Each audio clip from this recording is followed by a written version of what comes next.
Right. ఇక కేసీఆర్ గురించి విచారణకు వస్తున్నా అని ఒక క్వశ్చన్ మార్క్ వచ్చింది. విచారణకు వస్తున్నారా లేదా అని చెప్పేసి ఒక డౌట్ నడుస్తుంది. జూన్ 5న కాళేశ్వరం కమిషన్ ముందుకు కేసీఆర్. సో జూన్ 5వ తారీఖున హాజరు అవ్వాలని చెప్పేసి కదా. సో కాళేశ్వరం కమిషన్ ముందుకు కేసీఆర్ హాజరవుతారు అని చెప్పేసి ఒక న్యూస్. హాజరు అవుతారా అని చెప్పేసి ఒక న్యూస్. సో న్యాయ నిపుణులతో చర్చించిన తర్వాత నిర్ణయం. కమిషన్ ఎదుట మాట్లాడే అంశాలపైన కసరత్తు. అవసరమైతే మీడియా ముందుకు కూడా వచ్చేలా ప్లాన్. సో కాళేశ్వరం కమిషన్ విచారణకు బీఆర్ఎస్ అధినేత మాజీ సీఎం కేసీఆర్ హాజరవుతారనే ప్రచారం జరుగుతున్నది. న్యాయ నిపుణులతో చర్చించిన తర్వాత తొలిసారి కమిషన్ ముందుకు రావాలని నిర్ణయించినట్లు సమాచారం. కాళేశ్వరం ప్రాజెక్టులో జరిగిన అవకతవకలపై జస్టిస్ చంద్రఘోష్ కమిషన్ విచారణ కొనసాగుతుంది. అందులో భాగంగానే కమిషన్ ఈ నెల 20న కేసీఆర్కు నోటీసులు జారీ చేసింది. అయితే నాకు తెలిసినంత వరకు అయితే కేసీఆర్ మాత్రం ఈ విచారణ కూడా ఏదో ఒకటి చెప్పి, లేదా నా పానం బాలే, అది బాలే, ఇది బాలే అని ఏదో ఒకటి చెప్పి బరాబర్ డుమ్మ కొడతారు. ఎందుకంటే కేసీఆర్కి నచ్చదు. అంటే ఆయన సీఎంగా ఉన్న రాష్ట్రంలో మళ్ళీ ఆయన చేయి కింద ఉన్న అధికారులు వీళ్ళంతా కూడా. సో మళ్ళీ వాళ్ళ దగ్గర ఎట్లా నేను కూర్చోవాలి, వాళ్ళ విచారణ ఎట్లా జరగాలి అని చెప్పి ఒక అహంకారం ధోరణి అనేది ఉంటుంది కదా. సో ఆ ధోరణి వల్ల బరాబర్ కూడా ఎట్లా హాజరు కాదు. హాజరు అయితే మాత్రం అది ఒక మిరాకిల్ అని చెప్పుకోవచ్చు. ఎందుకంటే ఏడో ఒకటి తగ్గదు. చూసిగా ఇప్పుడు ప్రజలు తెలంగాణలో ఎన్నిగానో సమస్యలు ఉన్నా సరే ప్రధాన ప్రతిపక్ష నాయకుడు ఉంటూ, సో ప్రోటోకాల్ అంతా కూడా తీసుకుంటూ, సో ప్రభుత్వ జీతం అన్ని తీసుకుంటూ కూడా ఏ రోజు కూడా ప్రజల కోసం మాట్లాడతలే. మొన్న ఒక రోజు అయింది రజతోత్సవ ఏదో పార్టీ అంతా కూడా డౌన్ఫాల్ అయింది కాబట్టి ఇట్లా నడవాలని చెప్పి ఆ రోజు పెట్టారు. లేకపోతే ఆ రోజు కూడా వస్తున్నాయని రాకుండే. సో అలాంటిది ఈయన కాళేశ్వరం విచారణ ముందుకు పోతారంటే ఇక డౌటే, పెద్ద క్వశ్చన్ మార్క్ డౌటే. సో జూన్ 5న హాజరు కావాలని నోటీసులు కూడా పేర్కొంది. 15 రోజుల రిప్లైతో పాటు కమిషన్ ఎదుట హాజరు కావాలని సూచించింది.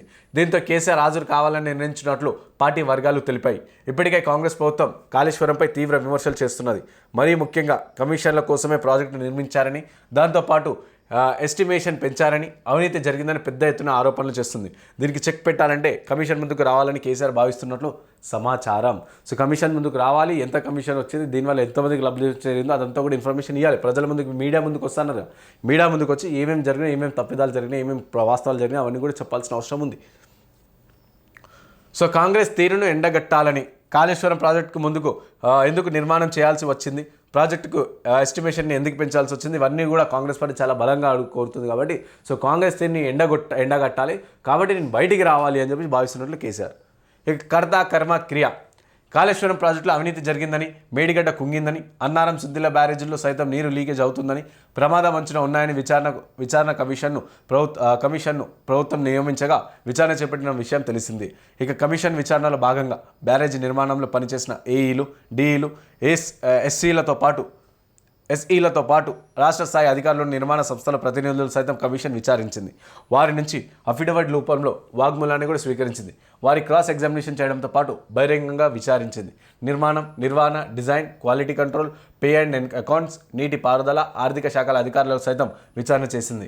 ఇక ప్రాజెక్ట్ డిజైన్ చేసిన కంపెనీల ప్రతినిధులతో కూడా కమిషన్ విచారణ చేసింది. సో ఇంతమందితో విచారణ చేసినా సరే వాళ్ళందరూ ఏమని చెప్పారు అంటే క్లియర్గా, సో ప్రభుత్వంలో ఉన్న ఉన్నతాధికారి చెప్పిండు, మాకు ప్రభుత్వం చెప్పింది. ప్రభుత్వం అంతా ఎవరు అప్పట్లో కేసీఆర్. సో కేసీఆర్ చెప్పినట్టే మేము చేసామని చెప్పి ఇండైరెక్ట్గా వాళ్ళు చెప్పారు. కాబట్టి ఇక కేసీఆర్ నోటీసులు పంపించారు. ఇక చూడాలి 5వ తారీఖు. ఎందుకంటే ఒక్కో పేపర్ వస్తున్నా అని చెప్పి ఒకటి, వస్తున్నారా అని చెప్పేసి ఒక్కొక్క పేపర్ రాసింది. కాబట్టి సో చూడాలి ఎట్లుంటుంది. మ్యాక్సిమం అయితే రాడు, వస్తే మంచిది.